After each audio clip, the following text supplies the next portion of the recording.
We talked about Cameroon and what is going on in the country where lawyers have staged a strike. Now, it is 1 month since the Cameroonian lawyers vowed to strike over what they termed as government's disregard for common law. They unanimously agreed to extend their work boycott for another week on Monday. And now local medias in Cameroon have reported that their march on the street was met with police brutality. Well, meanwhile, the strongest opposition party to long-term ruler Paul Biya in the country, their Social Democratic Front, has supported the strike, with calls French magistrates be removed from the English-speaking courts.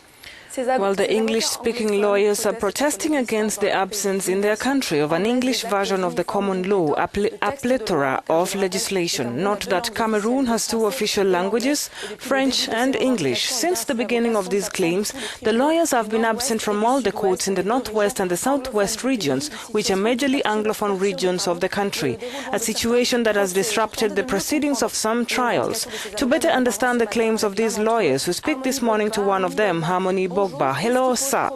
What is the problem with the Organization for the Harmonization of Business Law in Africa, or OHADA? The OHADA legislation, to which Cameroon is a signatory from treaty to now, was done as if Cameroon is a civil law country and were completely ignored. That is a violation of the right of self-determination.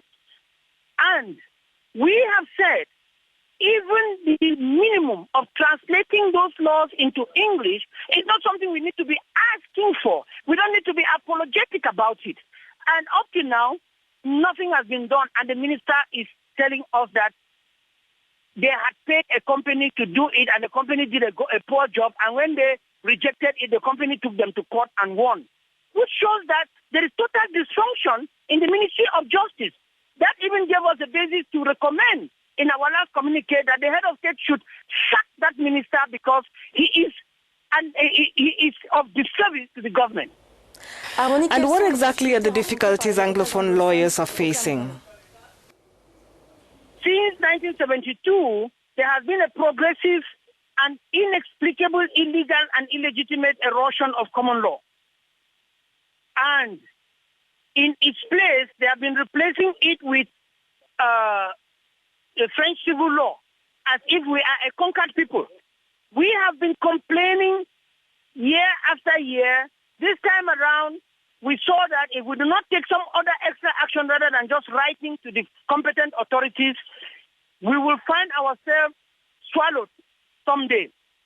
So we held a common law conference on the 9th of May 2015, and it has been followed by a second conference in Boya where we had a declaration reinforcing our position, and we have been sending communiques of late to the presidency of the Republic of Cameroon, and nobody wants to talk to us. Instead, the Minister of Justice went on air in Cameroon Tribune and insulted us.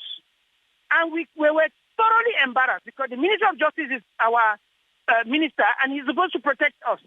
So with this situation, we have insisted now that we want to talk only with the President of the Republic or his properly mandated agent.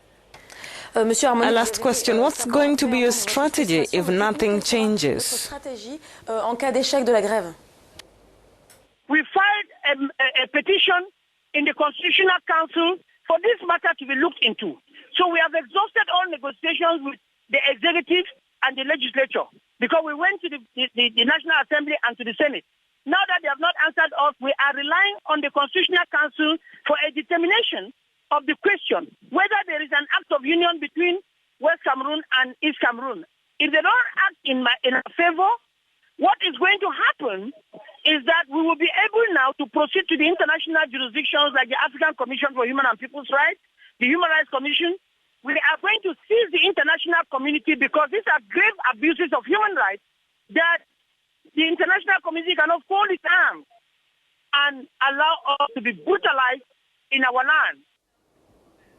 Well, that was Harmony talking to us. He's a barrister in Cameroon, the Bamenda area where a lot of the protests